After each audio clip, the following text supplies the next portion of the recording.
आज तिरुपतीमध्ये अतिशय चांगलं त्याला आंध्र प्रदेशचे मुख्यमंत्री माननीय चंद्रबाबू नायडूजी पण येणार आहेत. मी स्वतः देखील आलेलो आहे. गोव्याचे मुख्यमंत्री देखील येणार आहेत. या टेम्पल कन्व्हेन्शनच्या माध्यमातून देशभरातली जी आपली मंदिरं आहेत त्याचं व्यवस्थापन योग्य प्रकारे व्हावं, त्याच्या परंपरा योग्य प्रकारे चालाव्यात आणि मंदिरं ही ज्ञानाची केंद्र व्हावीत अशा प्रकारचा हा प्रयत्न आहे.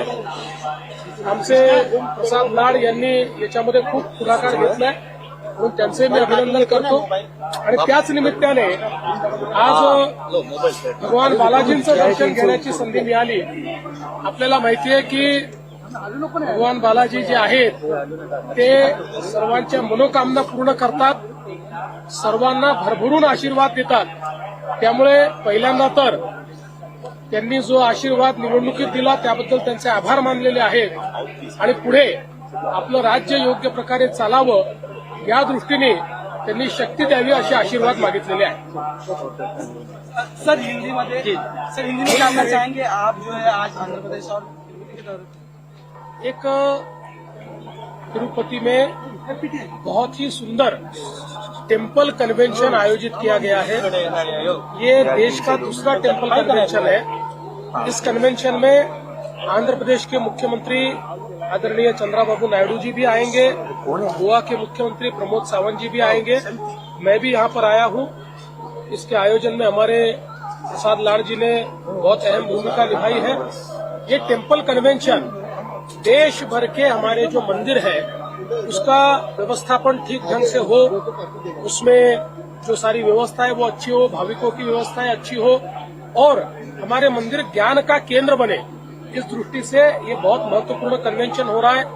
और विशेष रूप से हम सभी जानते हैं कि ये जो तिरुपति का भगवान बालाजी का मंदिर है ये देश में सबसे अच्छे तरीके से संचालित होने वाला, जहां हमको व्यवस्थापन शास्त्र की सब अच्छी जो प्रैक्टिसेस है वो देखने को मिलती है, ऐसी जगह पर ये हो रहा है.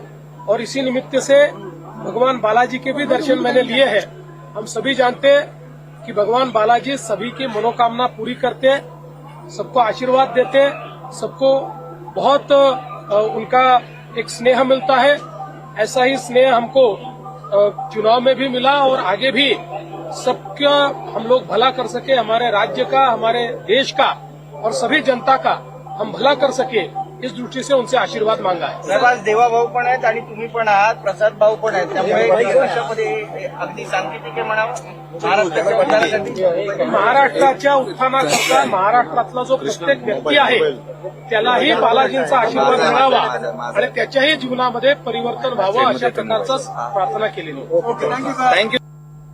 तर देवेंद्र फडणवीस यांनी तिरुपती बालाजीचं दर्शन घेतलं आणि त्यासोबत ते सध्या माध्यमांसोबत बोलत होते. तिरुपती बालाजी सर्वांच्या इच्छा पूर्ण करतील असं देखील फडणवीसांनी म्हटलंय. राज्य सुरळीत चालू राहावं ही बालाजी चरणी प्रार्थना केली असं देखील फडणवीसांनी सांगितलं.